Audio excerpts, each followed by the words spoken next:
ফিরতে দুইটি শব্দের জিকির করুন, সম্পদের অভাব হবে না।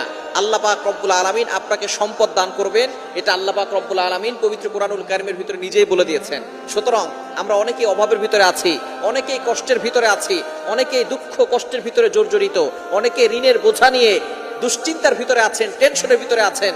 যত ধরনের টেনশন আছে, যারা ফ্রাস্ট্রেটেড পিপল, তাদের জন্য এই দুইটি আমলের কথা বলবো।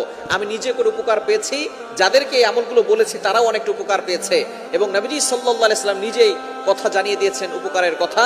আল্লাহ পাক রব্বুল আলামিন নিজে বলে দিয়েছেন। আপনি চলতেছেন ফিরতেছেন, ওযু ছাড়াও আপনি আমলগুলো করতে পারবেন। একেবারে সহজ দুইটি আমল। নাম্বার 1, এক নাম্বার আমল হচ্ছে ইস্তেগফার। আস্তাগফিরুল্লাহ, আস্তাগফিরুল্লাহ, আস্তাগফিরুল্লাহ। এই শব্দ কি অনেক কঠিন। আস্তাগফিরুল্লাহ পারে না এটা কিন্তু কোনো মুসলমান নাই যারা আস্তাগফিরুল্লাহ পড়তে পারে না। সবাই আমরা আস্তাগফিরুল্লাহ পড়তে পারি। এর উপকার কি কি আল্লাহ পাক রব্বুল আলামিন নিজে বলছেন। কোরআন খুলেন 29 নম্বর